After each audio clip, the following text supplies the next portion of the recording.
The following is an EHC media production.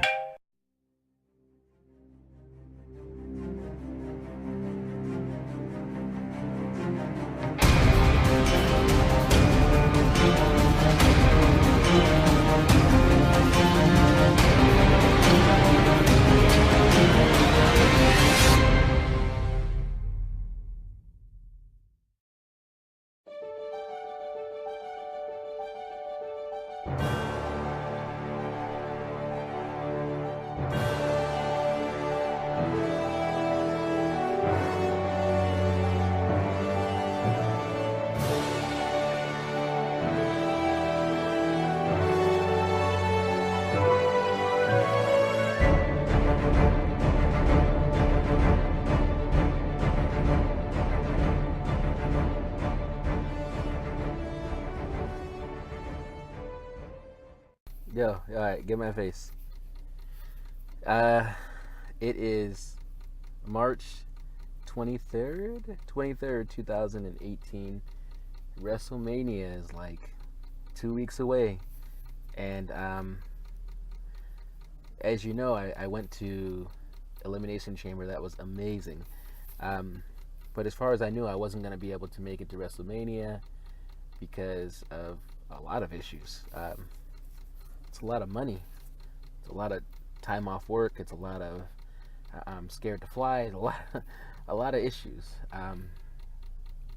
But this sounds crazy to say, but I think it might have all gotten worked out. I think I might be going to WrestleMania.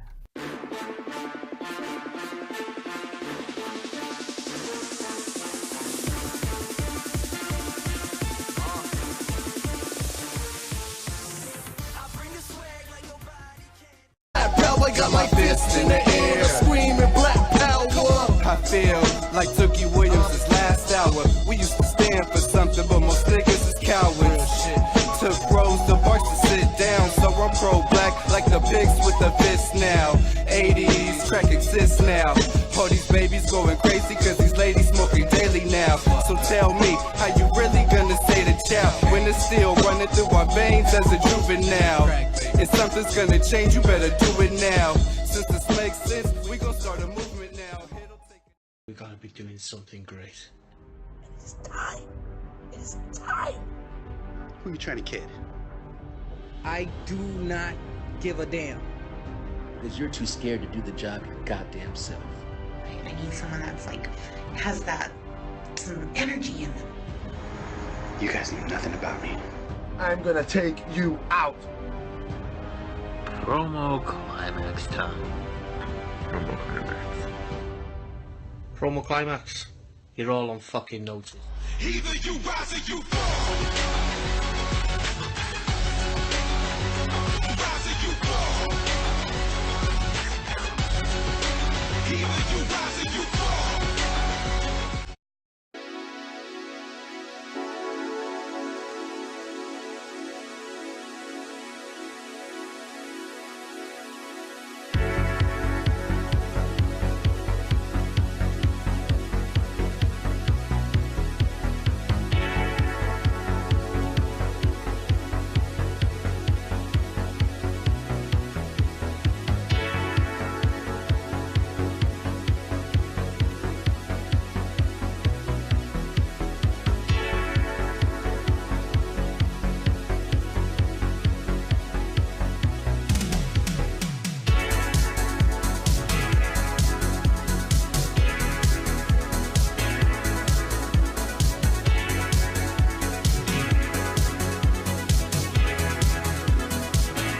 Hello and welcome to episode 7, I believe, of RWT UK. I should look into that stuff before I start recording.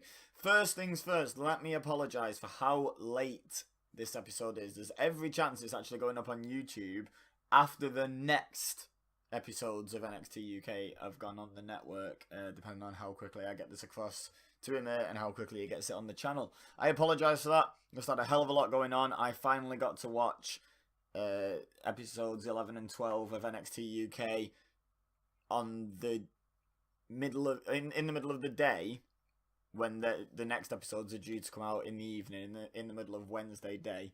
So apologies for that. Hopefully the next episode will be a lot quicker. But let's just jump right into it.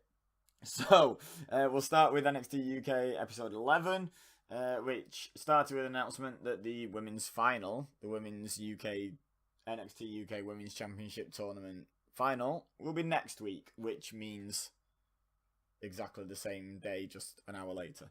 But whatever. It was also announced that tonight's main event would be Pete Dunne versus Jordan Devlin for the WWE UK Championship.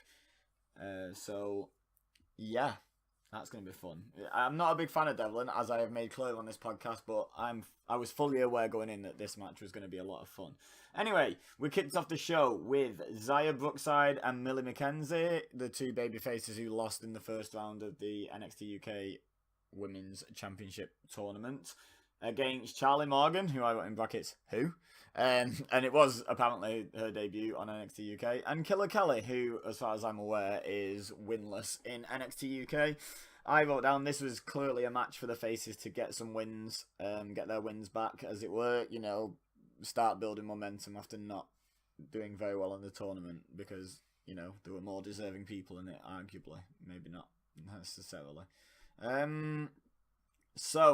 I did notice as well, it was Team Blue versus Team Black in terms of ring attire. I don't know if that was, like, deliberate on both sides. I can imagine with the sort of gimmicks, especially at Killer Kelly's running, she probably doesn't wear a lot of colourful outfits.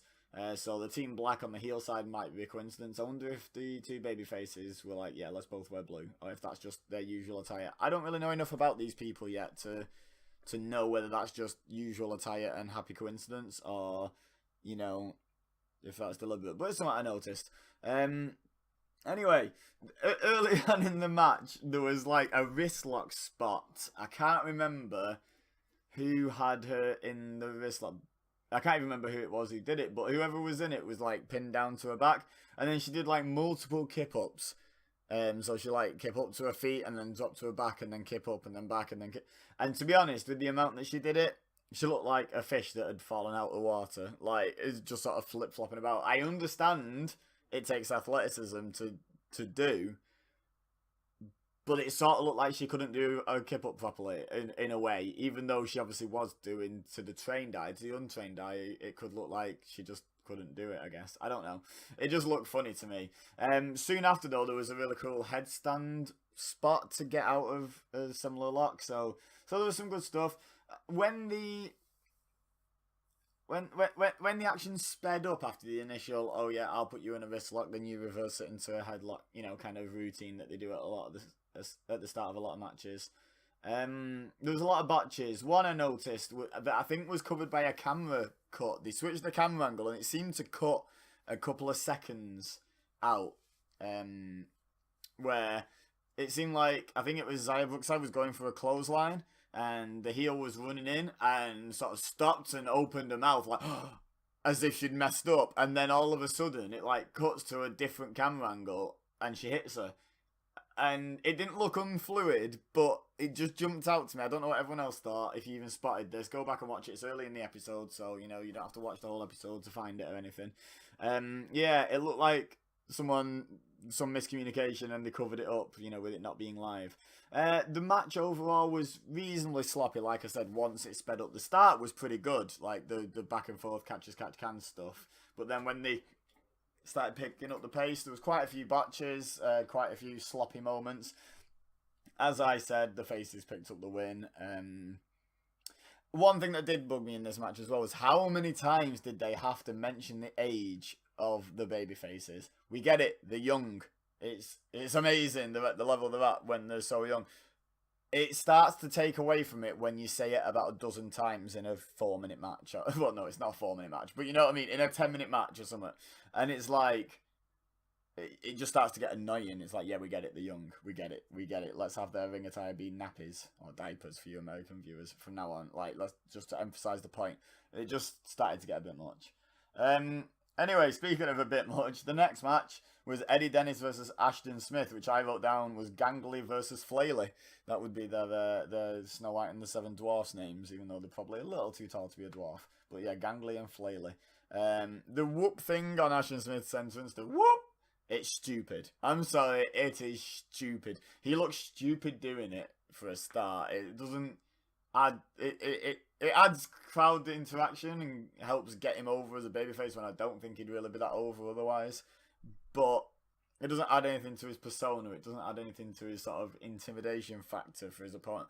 I always thought the point of a wrestling entrance, when you look at like the Undertakers or Triple H's or whatever, it's all impressive show and to intimidate and psych out your opponent on the way to the ring. Like kayfabe, what's the reason for an entrance? It is that coming out, lifting your arm, going whoop with the crowd isn't going to psych out your opponent or intimidate them. It's just stupid. And Ashton Smith walks stupidly, he wrestles stupidly. I don't know why, I've said this before, he just seems to not have full control over his limbs. Like, he doesn't know how long his limbs are, so he moves them like they're half a foot shorter than they are, so they just end up sort of flailing around like a wacky waving inflatable arm flailing tube man as he walks around. I don't know, it just always tickles me in his matches. Eddie Dennis, again, never seen the inside of a gym, but he's about 8'4", so he just doesn't, I don't know. There was a spot, for example, where Ashton Smith did a drop kick that didn't knock Eddie Dennis down.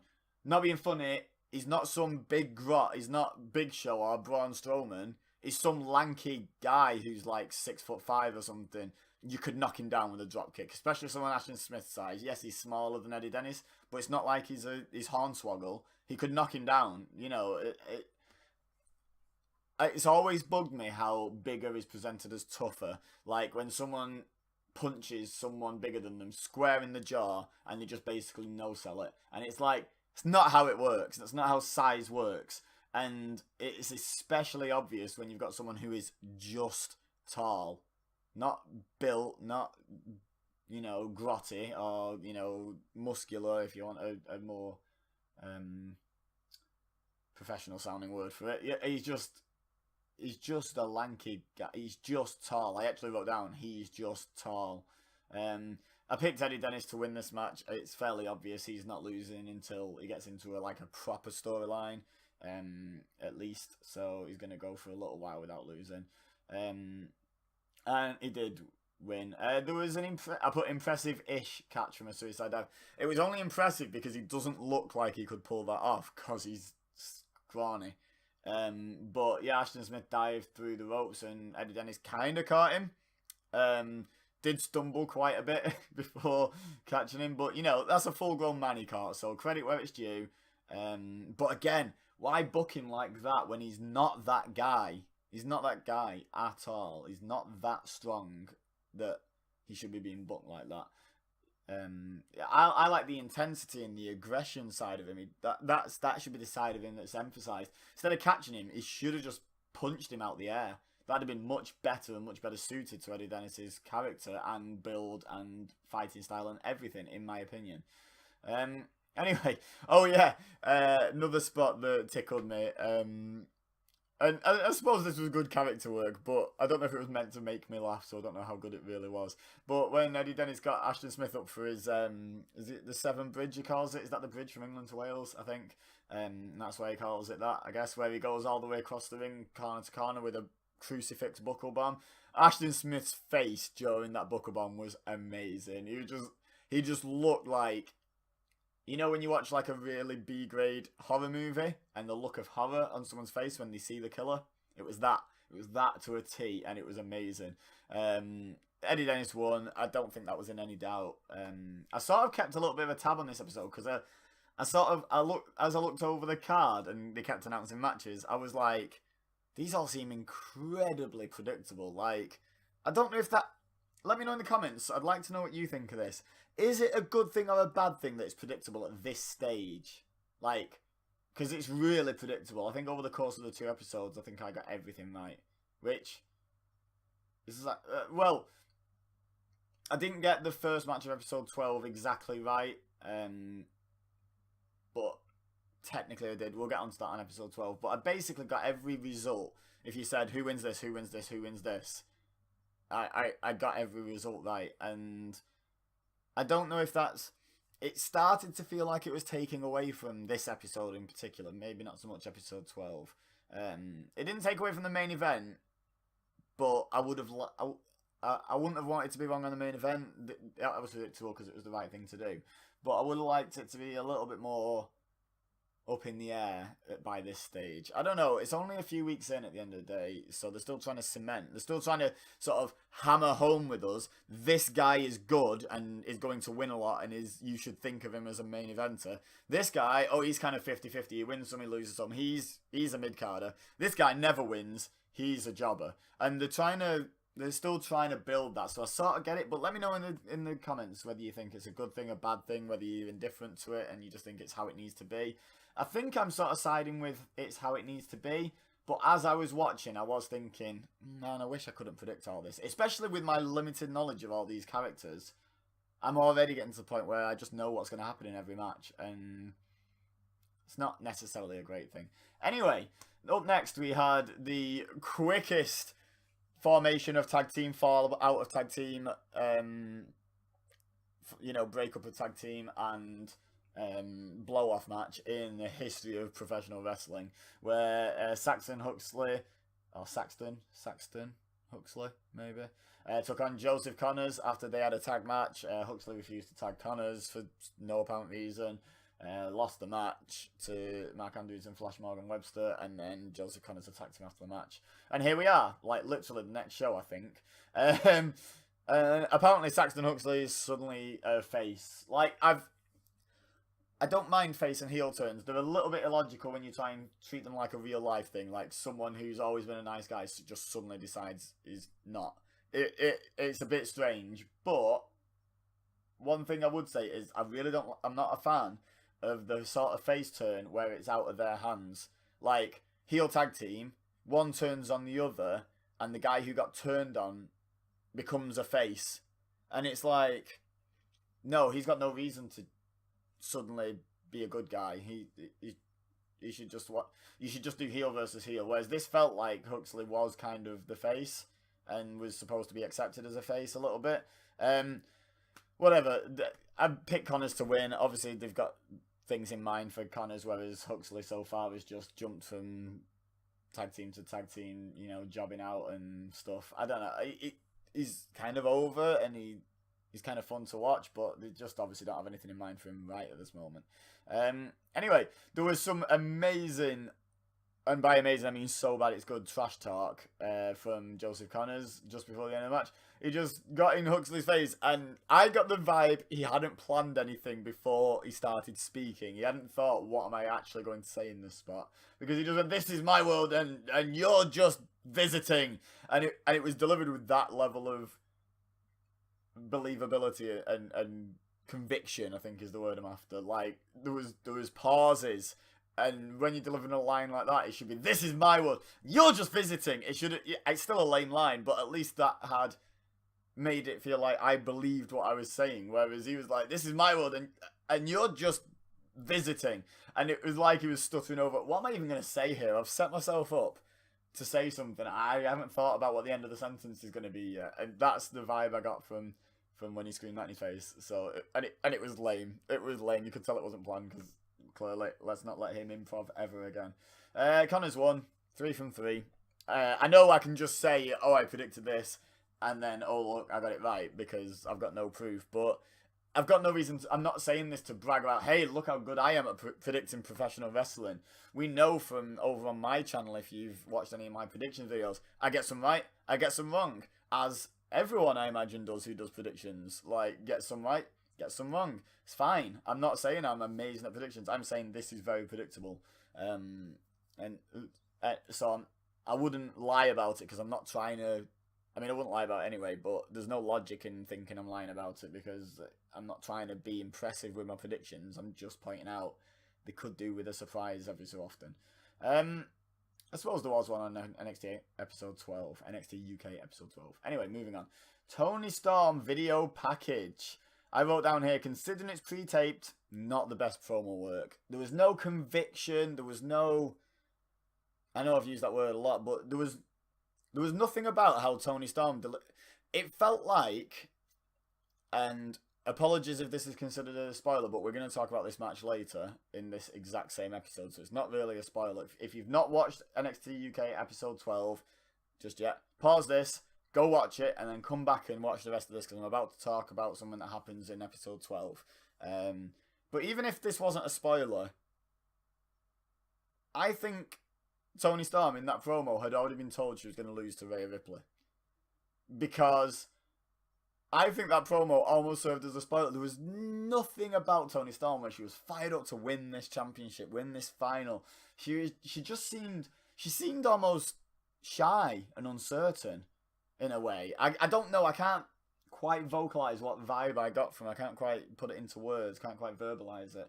But she just didn't seem to believe what she was saying, whether it was scripted and it's not her usual like vernacular, or whether she was uncomfortable in that way, or whether she was just like, I have to cut a promo, I'm going to win this match that I already know I'm going to lose.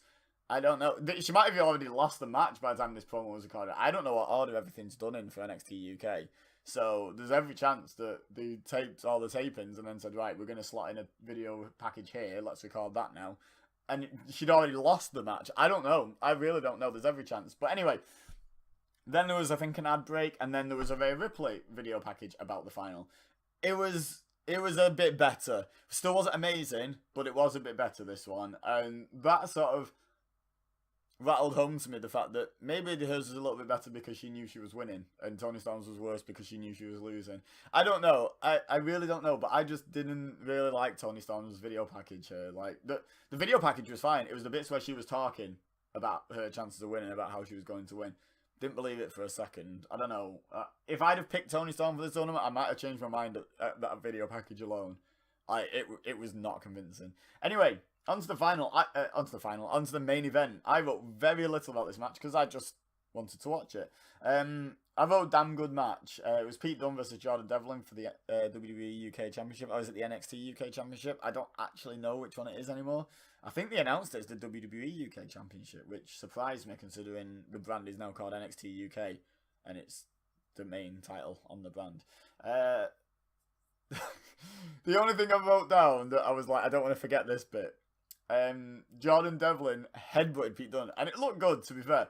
But then the crowd just started chanting massive headbutt, and I have always ripped on Jordan Devlin for the size and shape of his head, for calling him Squed Balor and Dollar-Store Balor and stuff, but Squed Balor particularly picking on his head. And then they started chanting massive headbutt. Oh, he does.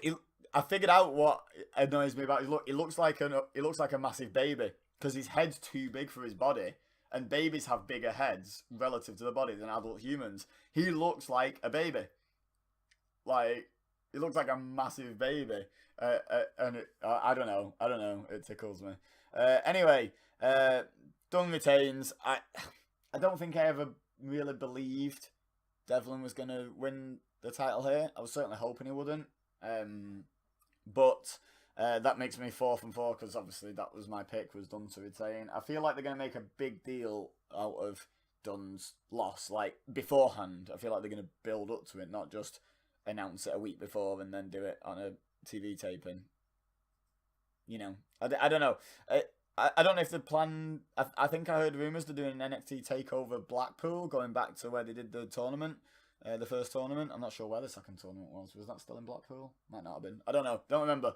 But if that's live, there's a chance he loses it there, because I don't know if they'll do that title change taped. Not because you can't do a title change. Wow, words. You can't do a title change taped. You absolutely can. It's just with how long he's held that title. I don't know if they want that result, because that's going to be a big title change. I don't know if they want that to be spoiled. Like, I think they want that to be a surprise for people watching. So yeah, the finish was pretty good. The match was pretty good. Like I say, you put him in there with a good opponent, and I'm starting to get the Jordan Devlin thing. He can put together a good match. I just don't feel like he can. He seems to get a lot of praise, and I haven't yet seen any evidence that he can carry a good match. You know, like, he's the guy who can go along with a good match. He can have a good match with a good opponent. So he's not a terrible wrestler, but he's just not an amazing wrestler. I think he's really average. Average is a bit harsh. He's good. He's decent to good, I would say. He's got some nice athletic moves, but I don't think that necessarily makes a great wrestler. But speaking of his nice athletic moves, the finish, the moonsault, that was nice. He did a moonsault. Pete Dunne swiveled 90 degrees, caught him into the triangle, and then did what seems to be his new submission finisher, the building up, where he turned... Well, let's first of all talk about the fact that Devlin got to the rope, touched the rope, and then Pete Dunne moved him, and the referee didn't make him break it. Now, as far as I was aware, once you reach the rope, that's a break of your submission. It doesn't matter if I then pull you away from the ropes. No, I've still got to let go. You still escape the submission per the rules of professional wrestling. So, I don't know. I don't know if they're going to build on that and get Devlin a rematch or something. I hope not. I'm quite liking Pete Dunne kind of going from challenge to challenge at the moment until he settles on something, which they seem to be settling on a challenger in NXT UK episode 12. And there was no mention of Devlin in the Pete Dunne situation on episode 12, so I'm inclined to believe maybe that was it. But I don't get why maybe just to keep Devlin strongish? I don't know. But yeah, he reached the ropes, but then Pete Dunne kind of rolled over and sort of sat on top of him still with the triangle on and started, breaking his fingers. And then obviously, when someone sits on you, choking you with the legs and breaking your fingers, you tap out. So Jordan Devlin did. Pete Dunne retains. Good stuff. So that is the end of NXT UK episode 11's review. I enjoyed the show. I just, like I say, I think it suffered a bit through predictability top to bottom. And there wasn't... Well, the main event was a standout match, but the other three matches were distinctly average and all had reasonably obvious flaws in them, which sort of...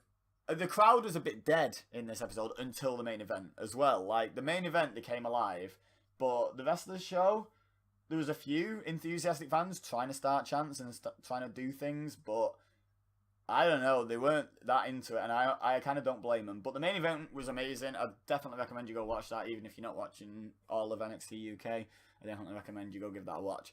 But now we will have a quick break for a word from our sponsors, if it may bothers putting the adverts in, and then we'll be back for NXT UK episode 12. Hi everyone, Ibeza here, and just want to let you know about my two YouTube channels that you might like. First, I have a WWE related channel. I play WWE games, I talk about WWE, the real product and all that sort of stuff. And the other channel, I just play a wider variety of games. The links are in the description of this video, so please head on over and check me out. Thanks very much.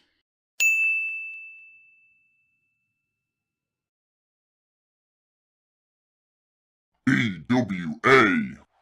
Do you play WWE 2K18 on the PS4? Would you like to play against other like-minded players in a very unique online league that's unique because we are more committed to storylines than just a straight-up competitive league. The league is still very competitive, but we also try to run things like a bit of a TV show. Check out the YouTube channel and the Facebook page in the description below if you're interested.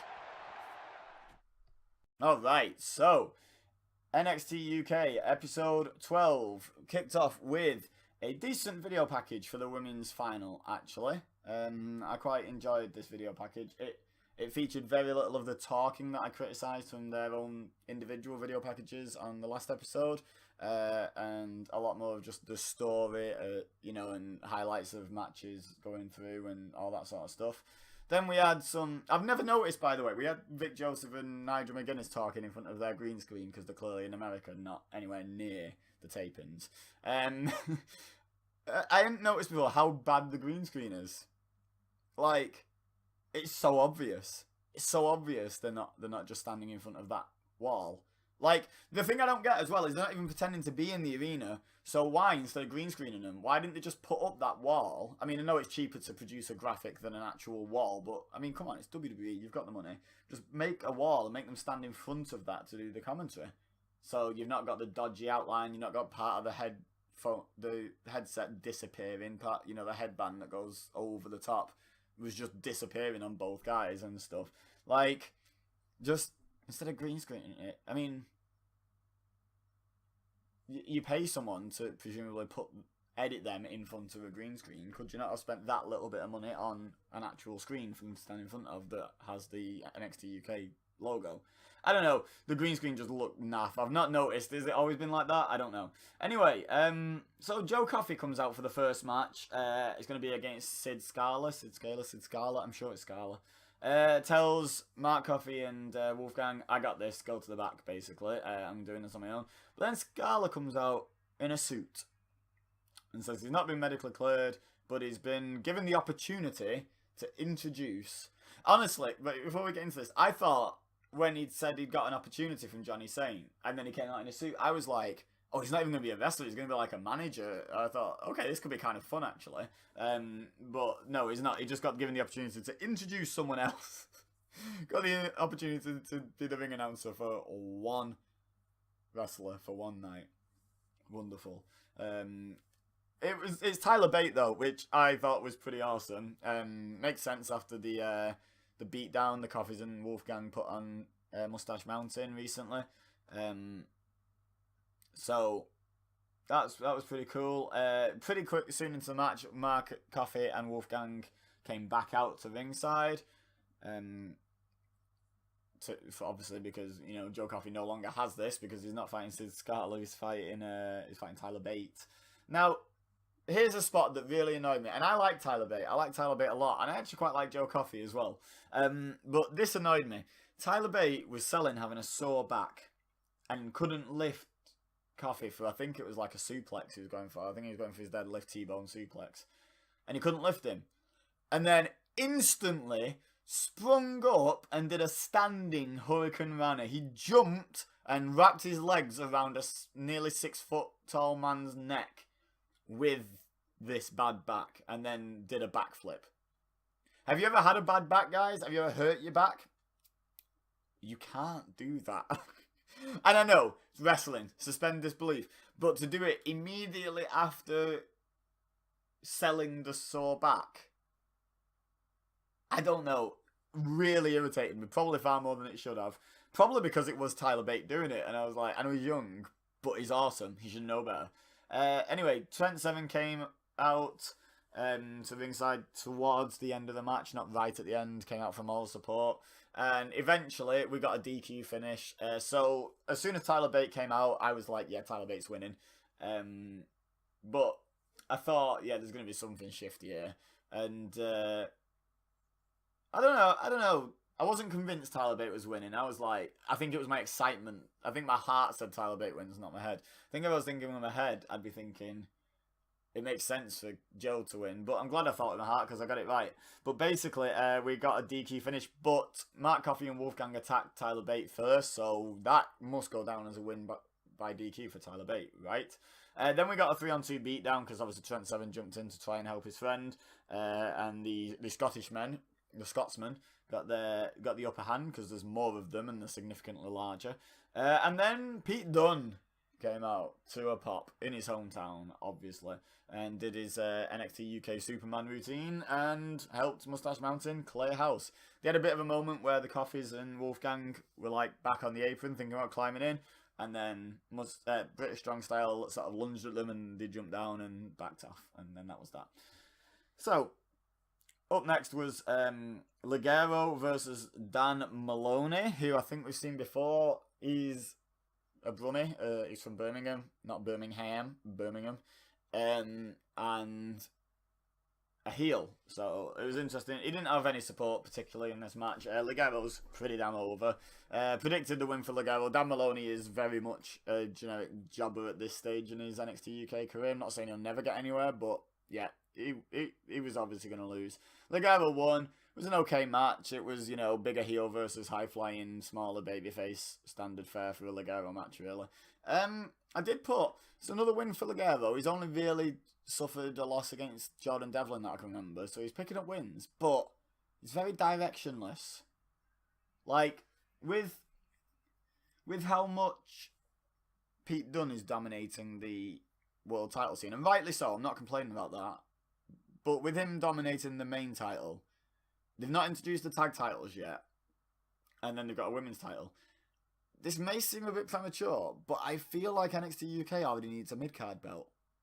And the reason I say that is because there's a lot of people jockeying for position with no real reason to do said jockeying. They don't have a tag partner, so they're not going for the world title. Like Mark Coffey and Wolfgang could be doing... I mean, they could be a tag team, I suppose, because they're in a faction. But Ligero's a good example. Jordan Devlin, now that he's lost to Dunne and back down the pecking order. Joseph Connors. Eddie Dennis, until he steps up to the world title picture, which I think and hope will be a while away. Ashton Smith. I'm trying to think who we've seen just recently. Tyler Bate. I mean, okay, no, he's in Mustache Mountain. Ignore that. Completely ignore that. But, you know, if they do decide to do something with singles with one of Mustache Mountain, they're not going to go after Pete Dunne, are they? I doubt. Who else did we see in this episode? No one really, because we had a tag match and then the women's match. But I think I've just given a few examples, and there's definitely more, across the roster, that could do with something to fight for. I don't know. Maybe the roster's a little bit small to have another title, but they're not. They need to either have another title or they need to start giving these people real issues. And if the NXT Takeover plan is true, I'm hoping. Well, no, the reason they're rushing it all out is probably because they've already taped enough to get us up to there. And they want to do the takeover. Maybe they were planning on doing the original takeover, the initial takeover, later in next year. And then they moved it forward and were like, uh-oh, we've got to get the TV in before we do this live show. So maybe that's the case. But I'm hoping we see some real build towards something before takeover. Because so far, the only real issue that I can see being built long-term is the Coffeys and Wolfgang against British Strong Style. That's all I can see immediately being built slowly. You know, like I know certain people are being built slowly and, you know, being given wins and looking impressive and stuff. But I mean like an actual issue between two people being built and lasting a while.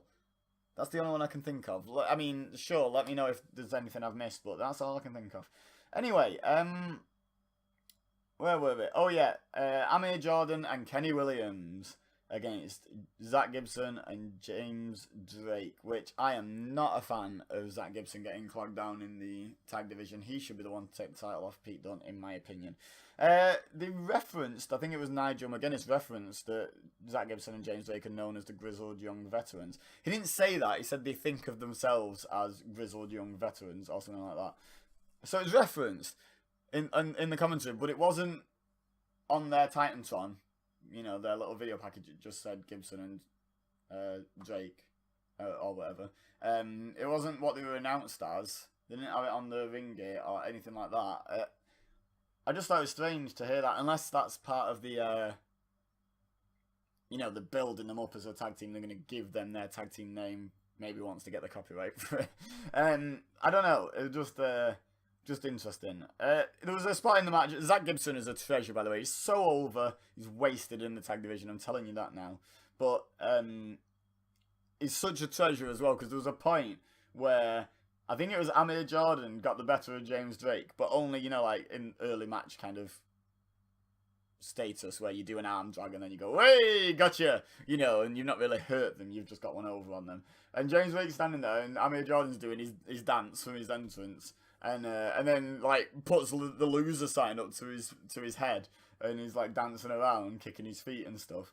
And Zach Gibson just shouts at James Drake. He just goes, "It's him!" And it really tickled me, because I thought, yes, why don't people hit their opponent mid-taunt, like while they're midway through doing that?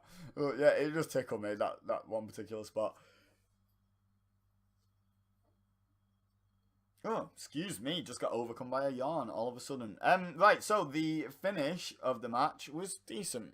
It was always going to be Gibson and Drake winning. But it was like, I assume people who are familiar with the British scene have probably seen this movie before, but it's the first time I'd seen it. It was quite nice. James Drake picked up whichever one it was that they pinned into a tombstone kind of position, tombstone power driver position, but then kind of lifted him up so his head lifted, so he was at like a 90-degree angle with his legs still around his head and he was facing down. This is really hard to describe. And then Gibson jumped up and basically code breakered him. That was nice. It was pretty good. Pretty decent. It looked impactful. It looked like the sort of thing maybe you wouldn't kick out of in 3 seconds. So yeah, not bad. Right, up next we had Johnny Saint coming out for the Women's Championship Tournament final. Johnny Saint is just hilarious. He had no idea how to carry that belt. Nigel McGuinness made reference to him having won championships. I'm sorry, Nigel, I don't believe you because he doesn't know how to carry one. I love Johnny Saint. I'm not trying to hate on him. He's just kind of adorably clueless. So yeah, he had no idea. He was carrying it where the main plate and one of the side plates were flat, and so it was very asymmetrical, and the other side plate and the rest of the strap were behind it. I don't know how he thought that was the right way to carry the belt. And then the thought hit me because as soon as Saint got out to the ring with the belt, then Rhea Ripley's music hit, and I thought, I wonder what Johnny Saint thinks of Rhea Ripley's music, because I think it's a bit Cradle of Filth, and I like some metal. I really do like a fair share of metal, but that sort of side of it doesn't interest me. I wonder what Johnny Saint was thinking, sitting at ringside while this quote unquote music was playing, was blaring over the speakers, and he's sat there going, oh, back in my day, you had to have talent to be a musician. I could just get right inside Johnny Saint's head at that point. It just really tickled me. Anyway, I've noticed as well, this is just 2 identical gimmicks. They're both rock chicks. Yeah, one's a bit more metal and one's a bit more 80s rock. They both throw up horns as the main sort of entrance and taunt in general. The taunt during their entrance, when they sort of do their pose. They both throw up horns. Rhea Ripley's is crossed over her head. Toni Storm, she sticks her tongue out. And only throws one up. I don't know. It just seemed like, do you really need 2 people with this similar gimmicks, and do you really have to put them against each other instantly to make it clear that neither's that original? But that said, the match was good. Two episodes in a row, decent main event matches. Well, the first one was exceptional. This one was good, really good. It was Toni Storm took a rough apron bump, like a backdrop. She barely hit the apron. She just landed on the corner. But she seemed to be crying afterwards. And I was like, that's not a good look. I get you trying to sell and build sympathy, babyface and what have you. But women's revolution, guys. You're supposed to think of women wrestlers as equal to male wrestlers and capable of everything that a male wrestler would do. Right, and I'm not going to pick some stupid example like Brock Lesnar, but imagine if Finn Balor or Sami Zayn took a hard bump and were outside wailing, holding their back during a match.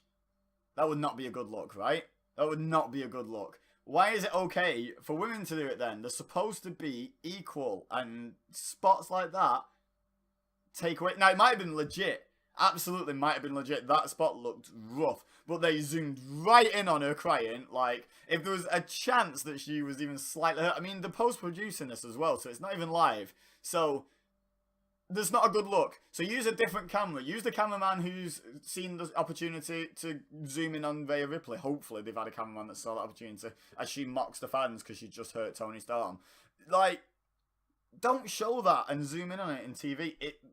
It looks poor. It looks weak is what it looks. I don't know, it just does. The match itself was good. I quite enjoyed it. It was a notch or 2 above standard smaller face against bigger heel match, but it was only a notch or 2 above. It wasn't amazing. It was a really good match though. It was a good match. The finish, I'm not sure if it was botched. I firmly believe Rhea Ripley was supposed to win. And by the way, guys, called it right at the start. But Toni Storm seemed to kick out. And I didn't rewatch it. I'll be honest, I did not go back and rewatch it. I probably should have to give my analysis, but I'd like to know what you guys think. So let me know in the comments. But I don't know if she kicked out just before the 3 or just after the 3. And I don't know. I couldn't tell from from it, whether it was one of those kick out just after 3 to keep looking strong to set up a rematch, like, oh, I was this close to kicking out, you finish it, let me have another shot, you know, kind of thing. Maybe it was planned like that, I don't know. But Rhea Ripley's face looked like, oh my god, she just kicked out my finisher shock, which then instantly transitioned into, oh my god, I've just won the Women's Championship shock. Like, and there is a difference, guys, before you say there's no difference, shock is shock. No, there was a difference. She looked exasperated, and then, like, just shocked. Just like, oh my god, I just did that. You know, like, pride shock, if you like. I don't know, it's hard to explain the difference, but it definitely didn't look like the right expression. She looked shocked that Toni Storm had kicked out, to me. The referee, I think, counted the 3 after Toni Storm kicked out. So I'm not sure what happened there. I'm not sure if the referee botched and wasn't supposed to count, and they just went, play music, you know, in the back. Because the music came on really quick. So that's why I don't think Toni Storm was meant to win the match, and the botch changed the finish. Because the music came on really quick. They probably wouldn't have had it queued up if the finish had been the wrong way. So I think they just went, he just counted 3 and just pressed the button. You know, like, make the best of it. I'm not sure if the referee wasn't supposed to count 3. I'm not sure if Toni Storm wasn't supposed to kick out. I'm not sure if Toni Storm kicked out early. I don't know what went wrong there, but it looked like a miscommunication to me. It looked like a botched finish. I don't know what the intended finish was, because the whole match was built around building up to Rhea Ripley hitting that finish because Toni Storm couldn't hit hers because she had a sore back. I don't know what went wrong, but it felt a little bit wonky. But whatever. Rhea Ripley won. I got it right at the start of the tournament. I said she looks like a star. She's winning it. Toni Storm's too obvious. And Rhea Ripley looks more impressive than Toni Storm, to be perfectly honest. Johnny Saint, I wrote again, is great. He came in. He put the belt in front of her, like in front of her stomach, like he was going to strap it onto her. You know, like when you coronate. Is coronate a word? I know coronation is, but do you coronate? Whatever. When you crown a new champion, and you put the belt on for them, like, it's quite often a heel forces the referee to do it for them, you know, put the belt on them or something like that. But, so, he put the belt in front of her like that, but then just let go and stepped away and let her hold it there awkwardly, and then she had to, like, adjust the grip and then hold it above her head, and Triple H, like, came over and went, for God's sake, and held her hand up like, right, I'll make this look okay, and then Johnny Saint copied it. But it just really tickled me that he, I don't know, he just, bless him, he just doesn't know what he's doing. He's there as name recognition, they've got him doing the bare minimum. It's like, I think it's like a little bit of a respect thing for what he accomplished, which I don't know an awful lot about, but it's probably just a Triple H being a fan of him thing, to be perfectly honest, like, in my opinion, because there's no way he's qualified to be a general manager. Like, they keep him down to the absolute bare minimum of, you know, what he's required to do, because they just know he's not capable, bless him. But he's enjoyable to watch, so whatever, I don't hold it against him. One thing, not a fan of the babyface finish. The whole locker room coming out and applauding her for winning, and you know, the fan and them showing her off to the fans, and ended up with the fans cheering her at the end, and her, you know, smiling and taking in all the adulation, and she's a heel. She's a heel. Let her win the title and be a heel. I don't get why, just because it's the first champion, they have to break kayfabe all of a sudden. I don't get why that has to be a thing. Like, and I don't know if it's because it's the first champion, or the cynic in me says it's because it's the women's division. And oh my god, look at this. Women. We're doing things for the women. Time will tell when they crown the first tag team champions, but only if they crown a heel team as champions and they do the same thing. Like, again, for a similar analogy, Zach Gibson and James Drake become the first NXT UK tag team champions. Let's say they win a tournament or whatever, or however they decide to crown it, or 14 ladder match, or whatever they do. They win the tag team champions, they're the first champions. And then Triple H comes out and gives them both a hug. Johnny Saint gives them both a hug. Johnny Saint pretends to put the titles on and then lets go. And then they spend the remainder of the show with the whole locker room applauding them and the crowd cheering them. and Zach Gibson looking like he's close to tears, and James Drake, because he's so happy with this moment. It'd be trash. So why is it okay here? I feel like some people will totally mishear what I'm saying. I'm like, why is Baszler always bashing the women? Why is he so sexist? Why doesn't he like women's wrestling? I'm not being sexist. I'm expecting equality and settling for nothing less. I want them to be treated the same as the men. And it really agitates me how WWE go on and on and on and on about all this stuff they're doing, making the women's revolution, evolution, however many letters they want to drop this week off it. It really agitates me because it's all nonsense. Because they're still having women cry during matches. They're having Natalya lose a match because someone broke her dad's sunglasses. Like, I'm not being funny. I get the emotional attachment and we're supposed to feel sympathy. But that is a rubbish ending to a match. I haven't heard anyone praise that as the finish to a match. It's just rubbish. Genuinely is. Like, even if the referee had counted her out, it would have been slightly better. It'd still have been trash, but it'd have been slightly better. And then this, you know, this babyface finish when the heel wins. Just let the women do what the men do, and watch how good it would be. Look at Becky Lynch as an example of something they're doing right. Look at Becky Lynch. They're letting her act like a wrestler, like a superstar, not like a girl wrestler, not like a female superstar. And look how over she is already. Look how good she is. Look how great her segments are. Can we just do that with the whole roster? That'd be amazing. Thank you, please. WWE, if you're watching and listening, just sort it out. Do it right. Anyway, rant over. Overall, good episode. Not great. Maybe 11 was slightly better because the main event was stronger, but these weren't the two strongest episodes, but they were good. I enjoyed them. I didn't feel like I was suffering through them. Let me know in the comments what you thought about these episodes. Don't forget to subscribe to the channel as well. It doesn't just help me out, it helps all the other podcasters on the network, if you like. It helps them out as well because you'll see their content in your subscription box and can check them out as well. Don't forget to leave a like. Again, doesn't just help me, raises the profile of the whole channel and therefore everyone else on it. So it'd be greatly appreciated. And share with your friends if you think they would enjoy. Let me know in the comments what you thought of these episodes. In the description below is the link to both of my YouTube channels. Also, the link to the Raw Wrestling Talk Facebook page. Group, I should say. Check all those out, please. I would greatly appreciate you coming over and checking out my channels. And come and join the Facebook group and get into some conversations about some wrestling with us. But for now, all I have left to say is thank you very much for listening. As always, I've been Baszler, you've been amazing, and I will see you next time.